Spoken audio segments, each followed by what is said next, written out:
और उसके आधार पर प्रस्तुत किए गए केंद्रीय बजट का कड़ा विरोध करने के लिए खड़ी हुई हूँ। ये विकसित भारत या युवा शक्ति का बजट नहीं है, ये एक धोखे का बजट है जिसे रिकॉर्ड आवंटन, वित्तीय अनुशासन, समावेशी विकास की पुरानी भाषा में लपेटकर पेश किया जा रहा है। मैं इसकी सच्चाई को सरल शब्दों में सामने रखना चाहती हूँ, क्योंकि भारत की जनता सिर्फ नारे की नहीं, सच्चाई की भी हकदार है। सबसे पहले जिस वित्तीय अनुशासन की बात सरकार कर रही है, मैं ये बताना चाहती हूँ सदन को कि वो अनुशासन समाज कल्याण और राजस्व में कटौती करके हासिल किया गया है। इस सरकार बजट के आकार को जोर शोर से बड़ा बता रही है, लेकिन गरीबों के कल्याण के लिए बजट में घुटन है। उनके लिए खर्च का दायरा लगातार सिकुड़ रहा है। देश पर कुल कर्ज जीडीपी का करीब 55% है। ब्याज भुगतान में ही बजट का लगभग 1/4 हिस्सा चला जाता है, जो कुल राजस्व का 40% है। आम आदमी को इस बजट साइज से कोई फायदा नहीं। यह साइज पुराने कर्ज चुकाने के काम आ रहा है, गरीबों के कल्याण में नहीं।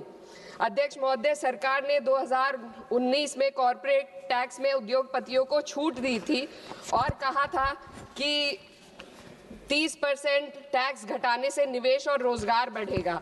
बाद में आरबीआई की रिपोर्ट ने स्वीकार किया कि कंपनियों ने लगभग 1.5 लाख करोड़ के लाभ का उपयोग कर्ज चुकाने, नकदी जमा करने और बकाये बायबैक में किया, ना कि नए निवेश या रोजगार में। कॉर्पोरेट टैक्स टू जीडीपी अनुपात घटा है, मुनाफा बढ़ा, लेकिन रोजगार ठहर गया है। ऑटोमेशन और ठेका श्रम ने स्थायी नौकरियों की जगह ले ली। आज भी एमएसएमई को कर्ज नहीं मिल रहा। युवाओं में बेरोजगारी बनी हुई है और असमानता लगातार बढ़ती जा रही है।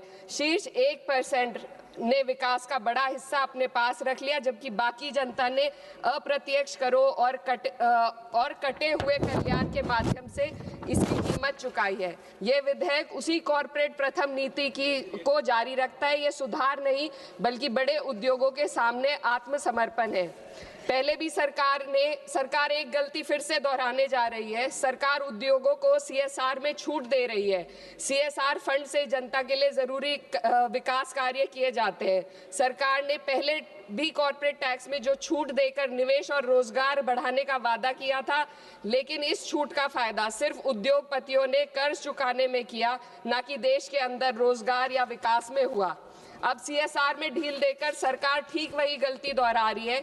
इससे स्कूल, सड़क और अस्पताल जैसी बुनियादी विकास कार्यों पर फर्क पड़ेगा। इनकम टैक्स और जीएसटी आज देश की कुल आमदनी का 65% है। नौकर पेशी और मध्यम वर्ग आज देश को चला रहे हैं। वहीं बड़े उद्योगपति जो 2015 में 62% योगदान देते थे, आज मात्र 40% ही दे रहे हैं। ये साफ है, उद्योगपतियों मित्रों को राहत दी जा रही है और आम जनता के लिए आफत बढ़ाई जा रही है। पिछले 1 दशक से मजदूरी बिल्कुल नहीं बढ़ी। पहले छोटे से छोटा आदमी अपनी मजदूरी बचाकर डाक खाने में जमा करता था। आज 2 वक्त की रोटी का इंतजाम भी मुश्किल हो गया है। आरबीआई का डेटा बताता है कि पर्सनल लोन 500% बढ़ गया है। लोग लोन अपनी तरक्की या मकान के लिए नहीं ले रहे, बल्कि रोजमर्रा की छोटी छोटी जरूरतों को पूरा करने के लिए आज ले रहे हैं। इस फाइनेंस बिल ने देश के सबसे कमजोर वर्गों के विकास, कल्याण और रोजगार सृजन के लिए कोई समाधान नहीं दिया। आय बढ़ाने का कोई रोड मैप नहीं है। युवाओं की नौकरियों का सपना टूटता जा रहा है। अध्यक्ष महोदय, देश की अर्थव्यवस्था कई फैक्टर्स पर निर्भर करती है। हाल के दिनों में सरकार ने 2 बड़े ब्लंडर किए हैं, जिनका बोझ आम जनता को उठाना पड़ रहा है। एक हमारी यूएस के साथ जो ट्रेड डील है, और दूसरा विदेश नीति में अमेरिका के सामने जो हमारा आत्मसमर्पण है। खाड़ी क्षेत्र में कभी भारत का रुख स्वतंत्र और संतुलित था, लेकिन आज हमें दूसरों के संघर्ष में उलझकर नुकसान उठाना पड़ रहा है। ईरान अमेरिका इजराइल विवाद में भारत एशिया का सबसे बड़ा नुकसान उठाने वाला देश बना है। चीन सस्ता तेल लेकर अपने नागरिकों को राहत दे रहा है, जबकि हमारे यहाँ एलपीजी और पेट्रोल की कीमतें लगातार बढ़ती जा रही है।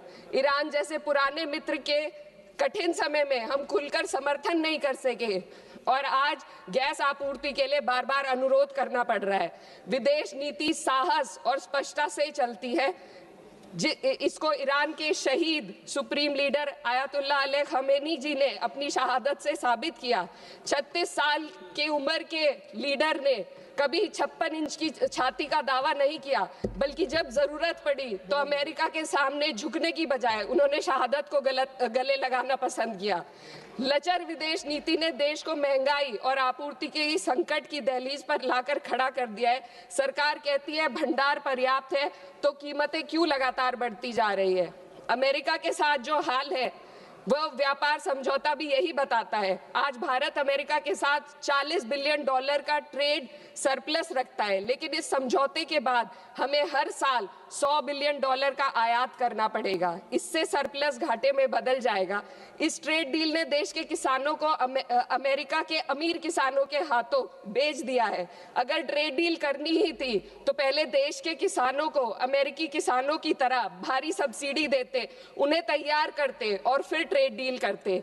यह तो वैसा है जैसे दौड़ में किसी के हाथ पैर जंजीरों से बांध दिए गए और फिर कहा जाए अब दौड़ कर दिखाओ।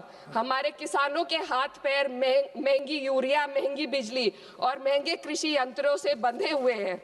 अध्यक्ष महोदय, फाइनेंस बिल पर बात हो और महंगाई पर बात ना हो तो आम लोगों के साथ अन्याय है। आम आदमी के लिए रोजमर्रा के खर्चे महंगे होते जा रहे हैं। एलपीजी, स्वास्थ्य और शिक्षा की महंगाई सबसे अधिक है। सरकार 2025 में महंगाई को 1.7% बताती है। सर 2 मिनट बस कंक्लूड कर रहे हैं। लेकिन मेडिकल महंगाई 14% है, ये एशिया में सबसे ज्यादा है। और शिक्षा की महंगाई 12% तक पहुंच गई है। कई परिवार अपनी आय का आधे से ज्यादा हिस्सा सिर्फ एक बच्चे को पढ़ाने के लिए या उसके विवाह करने के लिए खर्च करने पर मजबूर है। पिछले बजट में वित्त मंत्री ने एम्प्लॉयमेंट लिंक्ड इंसेंटिव स्कीम की घोषणा की थी। उम्मीद थी इससे 4 करोड़ नौकरियां बढ़ेंगी।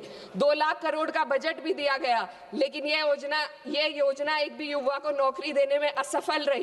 इसी तरीके से पीएम इंटर्नशिप स्कीम का हाल भी यही है। 1.6 लाख का ऑफर दिया गया। Sir 2 minute. 16,000 युवाओं ने ज्वाइन किया, आधे से ज्यादा बीच में छोड़कर चले गए और अंत में सिर्फ 95 युवाओं को नौकरी मिली। सरकार ने चुपचाप इसका बजट 95% घटा दिया। जब आप हेडलाइन मैनेजमेंट, दिखावा और लोगों को बेवकूफ बनाने के लिए स्कीम बनाते हैं तो उसका हश्र यही होता है। मैं अंत में किसानों की बात करना चाहती हूँ। ग्रामीण विकास और कृषि कल्याण पर देश की पीढ़ी आबादी निर्भर है। इस मंत्रालय का पिछले वर्ष का बजट सरकार खर्च ही नहीं कर पाई। 53,000 करोड़ ग्रामीण विकास और 7,000 करोड़ कृषि कल्याण के लिए बेकार पड़ा रहा। गांव, किसान और मजदूर मदद की उम्मीद कर रहे थे, लेकिन सरकार हाथ पैर बांधे बैठी रही। अध्यक्ष महोदय, इसलिए मैं इस सदन से मांग करती हूं कि इस वित्त विधेयक को खारिज किया जाए। 2019 की कॉर्पोरेट टैक्स कटौती को वापस लिया जाए। सामाजिक क्षेत्र पर खर्च को कम से कम जीडीपी का 6 से 8% तक बढ़ाया जाए। हर पूंजीगत खर्च को रोजगार सृजन से जोड़ा जाए और वास्तविक एमएसपी का ग्रामीण सुरक्षा सुनिश्चित की जाए। इससे कम कुछ भी 140 करोड़ भारतीयों के साथ धोखा होगा जिन्होंने हमें चुना है। महोदय, ये जनता सब देख रही है। इस सदन को तय करना होगा कि हम कॉर्पोरेट कल्याण के हक में काम करेंगे या जनता के कल्याण में। मैं इस विधेयक का विरोध करती हूँ। बहुत बहुत शुक्रिया। धन्यवाद।